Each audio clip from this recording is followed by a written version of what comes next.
പൂച്ചക്കണ്ണുള്ള സുന്ദരി. രചന അരുൺകുമാർ. സിസേറിനാവുമെന്ന് കരുതിയെങ്കിലും കുഴപ്പങ്ങളൊന്നുമില്ലാതെ രേവതി പ്രസവിച്ചു. രേവതി എൻ്റെ ഭാര്യ കേട്ടോ. നമുക്കുള്ളത് നമുക്കായി കരുതി വെച്ചിരിക്കുമെന്ന് പറയില്ലേ, അതുപോലൊരു പെണ്ണ്. രാവിലെ തൊട്ട് അമ്മയും രേവതിയുടെ അച്ഛനും അമ്മയും ആരും ജലപാനം കഴിച്ചിട്ടില്ല. എല്ലാവരും പ്രാർത്ഥനയും വഴിപാടുമൊക്കെയായി ലേബർ റൂമിൻ്റെ വാതിലായിരുന്നു.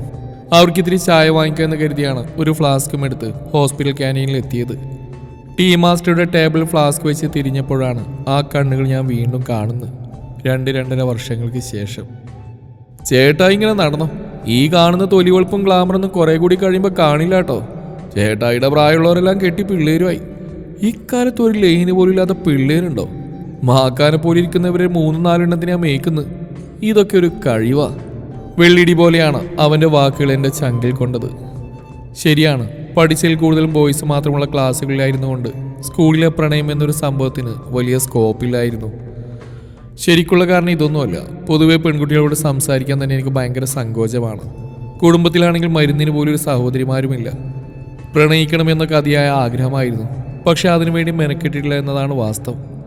പഠിത്തം കഴിഞ്ഞ ഉടനെ ജോലിക്കും കയറി. വീട്ടിലെ പ്രാരാബ്ദങ്ങളുടെ ഇടയിൽ സ്ഥിര വരുമാനമുള്ള ഒരാൾ ഉണ്ടായേ പറ്റൂ എന്നുള്ളതുകൊണ്ട് എന്ത് കഷ്ടപ്പെട്ടും കൊള്ളാവുന്ന ഒരു ജോലി സമ്പാദിക്കണം, അതായിരുന്നു ലക്ഷ്യം. പിന്നെ ഈ പൈങ്കിളി പരിപാടിയോടൊന്നും വലിയ താല്പര്യം തോന്നിയിട്ടില്ല. ഒരു പെണ്ണിനെ സ്നേഹിച്ചാൽ അവളെ കെട്ടണം, അങ്ങനെയുള്ള ചില്ലറ വാശികൾ. ചെറുപ്പത്തിൽ അല്പസ്വല്പം കലാവാസനയൊക്കെ ഉണ്ടായിരുന്നുകൊണ്ട് പലരും പ്രണയലേഖനം എഴുതാനും ഗ്രീറ്റിംഗ് കാർഡ് വരച്ചു കൊടുക്കാനൊക്കെ കൊണ്ടുവന്ന് തരുമായിരുന്നു. പ്രായത്തിൽ കവിഞ്ഞ വിവേചന ബുദ്ധിയുണ്ടെന്ന് പലർക്കും തോന്നിയതുകൊണ്ടാവാം ചില പ്രണയങ്ങളുടെ ഉപദേശകനായി പോലും ഞാൻ സേവനം അനുഷ്ഠിച്ചിട്ടുണ്ട്. നമ്മുടെ ദാരിദ്ര്യം ആരും അറിഞ്ഞില്ലെങ്കിലും ഇതൊക്കെ അവനറിയാം. അതുകൊണ്ടാണ് അവൻ അറുത്തു മുറിച്ച പോലെ അങ്ങനെ പറഞ്ഞത്. കൂട്ടത്തിലൊരു ശബദവും. ഇപ്രാവശ്യത്തിൻ്റെ വെക്കേഷൻ തീരും മുമ്പേ ചേട്ടായി ഒരെണ്ണത്തിന് ഞാൻ എങ്ങനെയെങ്കിലും സെറ്റ് ചെയ്ത് തരും. കിട്ടിയാൽ കൊള്ളാം, നഗുറത്തേച്ച് മുടക്കൊന്നുമില്ലല്ലോ, ഞാൻ മനസ്സിൽ കരുതി. 2-3 ദിവസം കഴിഞ്ഞിട്ടാണ് തോന്നുന്നു അവൻ ഓടി എൻ്റെ അടുത്ത് വന്നിട്ട് പറഞ്ഞു, ചേട്ടായി നമ്മുടെ ജംഗ്ഷനിൽ ലേഡീസ് സ്റ്റോറിൽ പുതിയൊരു ചേച്ചി വന്നിട്ടുണ്ട് സെയിൽസുകളായിട്ട്. സൂപ്പറാ, ചേട്ടായിക്ക് പറ്റും, നമുക്ക് മുട്ടിയാലോ? എനിക്കറിയാവുന്ന ചേച്ചിയാ. പുള്ളിക്കാരിയുടെ അനിയനും ഞാൻ ഒന്നിച്ച് +2 പഠിച്ചതാ. ഡീസന്റ് കക്ഷിയാ. അത് ലേഡീസ് സ്റ്റോറല്ലേ, നമ്മളതിന് അവിടുന്ന് എന്നാ മേടിക്കാനാ? പെണ്ണുങ്ങൾ വല്ല സാധനം മേടിച്ചാ അവളിനി തെറ്റിദ്ധരിച്ചാലോ? ചേട്ടായി ഇവിടുന്ന് മൊബൈൽ റീചാർജ് ചെയ്യാന്ന്. ചേട്ടായിയുടെ കണക്ഷൻ ഏതാ? ഐഡിയ. അതാ ഐഡിയ. ഞങ്ങൾ 2 പേരും കൂടി കടയിലേക്ക് ചെന്നു. Anjana ladies store. ക്രിസ്മസ് ആഘോഷത്തിന് തിരക്കായതിനാൽ കടയിലെങ്ങും നക്ഷത്രങ്ങളും അലങ്കാര ബൾബുകളും തൂക്കിയിട്ടിരുന്നു. ആവശ്യത്തിന് തിരക്കുമുണ്ട്. കടയുടെ അകത്തേക്ക് അയറിച്ച് നാം വിളിച്ചു. പല നിറമുള്ളൊരു സ്പ്രിങ് വള കൈകൾ വിടത്തിപ്പിടിച്ചവൾ തിരിഞ്ഞു നോക്കി. വളയുടെ വിടവിലൂടെ അവളുടെ ഇളനീല കണ്ണുകൾ ഞാൻ ആദ്യമായി കണ്ടു. ചുരിദാറിൻ്റെ ഷോള് തലമുടിക്ക് മുകളിൽ ഇട്ടിരിക്കുന്നതുകൊണ്ട് അവളുടെ മുഖത്തിൻ്റെ ശോഭ ആ വളയത്തിൽ നിറഞ്ഞു നിന്നിരുന്നു. മുഗൾ സാമ്രാജ്യത്തിലെ ഏതോ രാജകുമാരിയാണെന്ന് തോന്നിപ്പിക്കും വിധം. ഇത്രയും നാളത്തെ കാത്തിരിപ്പ് വ്യർത്ഥമായില്ല എന്നൊരു തോന്നൽ. അല്ലെങ്കിലും മേളിരിക്കുന്നവർ ചുമ്മാതാണ് അവിടെ ഇരിക്കുന്നത്, എല്ലാവരും കാണുന്നുണ്ടല്ലോ. എനിക്ക് വേണ്ടി പറഞ്ഞയച്ച ഇവളെ തന്നെയാണെന്ന് തീർച്ച. മനക്കണക്കിന് ബ്രേക്ക് ഇട്ടുകൊണ്ട് അവൾ അവനോട് ചോദിച്ചു, എന്താ ശ്രീത്തെ, എന്താ വേണ്ടേ? ചേച്ചി ഐഡിയ ഒന്ന് ഫ്ലെക്സ് ചെയ്യണം. പതിയെൻ്റെ ചെവിയിൽ വന്നവൻ ചോദിച്ചു. ചേട്ടാ ഫോണിൽ നെറ്റുണ്ടോ? ഉണ്ട്. എത്ര MB ഫ്രീ ഉണ്ട്? അത് ഞാൻ 1 മാസത്തേക്ക് അൺലിമിറ്റഡാണ് ചെയ്യുന്നത്. എന്ത്, നിനക്ക് വല്ലതും നോക്കാനാണോ? എൻ്റെ പൊന്നു ചേട്ടായി, ഈ അൺലിമിറ്റഡ് പരിപാടി ശരിയാവത്തില്ല. വല്ല 1-2 ദിവസത്തേക്ക് ചെയ്താൽ മതി. തീരുമ്പോൾ വീണ്ടും വരണം. പറ്റിയ ഒരു ദിവസം തന്നെ വീണ്ടും വീണ്ടും വരണം. അവസരങ്ങൾ നമ്മളായിട്ടുണ്ടാക്കണം, ആരും ഇങ്ങോട്ട് കൊണ്ടുവന്ന് തരില്ല, മനസ്സിലായോ? ശരി ഗുരുവേ എന്ന അർത്ഥത്തിൽ അവൻ തന്നെ നമ്പരൊക്കെ എഴുതി റീചാർജ് ചെയ്തു. അതിനുള്ളിൽ സുനിത അവനോട് ചോദിച്ചു, ആരാ ശ്രീത്തെ കൂടെ? ചേട്ടനാണോ? ഭാഗ്യം, അവളെന്നെ കണ്ടു. കസിന, വലിയച്ഛൻ്റെ മോന്, ശ്രീത്ത് പറഞ്ഞു. എന്താ ചേട്ടൻ്റെ പേര്? പുള്ളി എന്തെടുക്കുക? പേര് അരുണെന്നാ. MRF എന്ന് കേട്ടിട്ടുണ്ടോ? അവിടെയാ എഞ്ചിനീയറിംഗ് ഡിപ്പാർട്ട്മെന്റിൽ. കേട്ടിട്ടുണ്ട്. സച്ചിൻ്റെ ബാറ്റിലേക്ക് എഴുതിയിരിക്കുന്ന MRF അല്ലേ? സ്വന്തം വീട്ടിലെ വണ്ടിയുടെ ടയറിലേക്കൊന്നും നോക്കിയില്ല. സച്ചിൻ്റെ ബാറ്റാണ് പോലും. എനിക്കിത്തിരി വിഷമം തോന്നി. പിന്നെ സച്ചിൻ നമ്മുടെ ദൈവം, അതുകൊണ്ട് കുഴപ്പമില്ല. ആ കൂടിക്കാഴ്ച അങ്ങനെ ഭംഗിയായി അവസാനിച്ചു. ഇന്നലെ വരെ കിടന്നുറങ്ങിയ പോലെയല്ല ഇന്ന്. ഒന്ന് നേരം വെളുത്ത് കിട്ടാൻ ഇടയ്ക്ക് എണീറ്റ് തലകുത്തി വരെ നിന്നു. പിറ്റേന്ന് മുതൽ ഞാൻ അഞ്ജന ലേഡീസ് സ്റ്റോറിലെ നിത്യ സന്ദർശകനായി. സ്വന്തം എന്ന് മനസ്സിൽ കരുതി ഉറപ്പിച്ചതുകൊണ്ടാവും സുനിതയോട് സംസാരിക്കാൻ എനിക്കൊരു ബുദ്ധിമുട്ടും തോന്നിയില്ല. ശ്രീജിത്തിൻ്റെ സേവനത്തിൻ്റെ ആവശ്യമേ ഇപ്പോൾ തീരെയില്ല.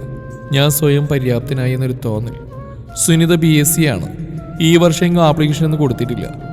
അടുത്ത സ്കൂൾ വർഷം മുതൽ ജോലിക്ക് പോകണം.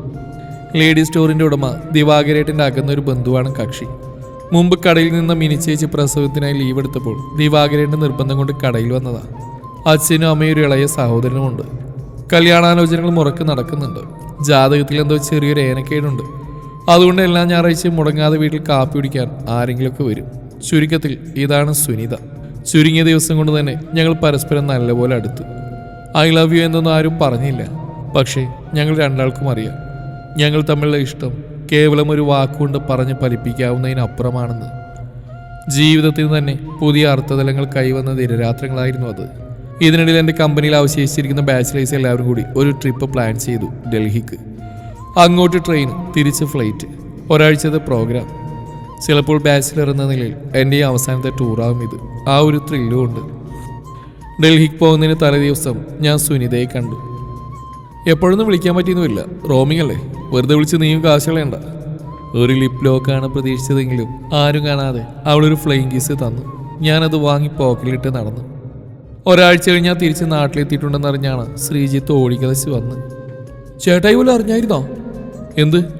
സുനിതേച്ചിയുടെ കാര്യം എന്താ? എന്തു പറ്റി? നീ കാര്യം തെളിച്ചു പറ. അവര് ഗുരുവായൂർക്ക് പോയി. ഓ അതാണോ? അതവൾ എന്നോട് പറഞ്ഞായിരുന്നു. അവർക്കെന്തോ വഴിപാടുണ്ട്. തേങ്ങാ കൊല, പുള്ളിക്കാരി ഒളിച്ചോടിയതാ. അമ്പലത്തിൽ ഉടുക്കോട്ടെന്ന് നന്ദുയില്ലേ, അവൻ്റെ കൂടെ. അവന് ഗുരുവായൂരമ്പലത്തിൽ എന്തോ ജോലി ശരിയായിട്ടുണ്ട്. പോരാതിന് പുള്ളിക്കാരി ഗർഭിണിയാണെന്നാ പറയുന്നത്. എൻ്റെ ശരീരത്തിൽ നിന്ന് ഏതാണ്ടൊക്കെ എങ്ങാണ്ടൊക്കെ പറന്നുപോയി.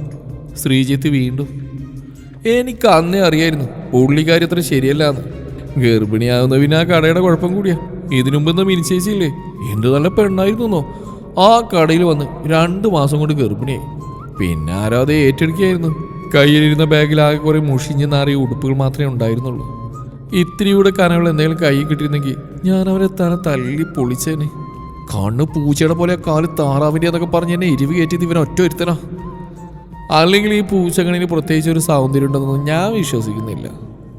അടുക്കളയിൽ പാത്രങ്ങൾ പിടപെടക്കുന്ന ശബ്ദം കേട്ട് നമ്മൾ ഓടിച്ചെന്ന് നോക്കുമ്പോൾ മീൻകറി വെച്ച ചട്ടിയുടെ അടപ്പ് മൂക്കുകൊണ്ട് പൊക്കി പിടിച്ച് നമുക്ക് നേരെ ദയനീയമായി നോക്കുന്ന ചില കള്ളി പൂച്ചകളില്ലേ. അവളുടെ കണ്ണ് കണ്ട ഇപ്പം ആ രംഗാണ് ഓർമ്മ വരിക.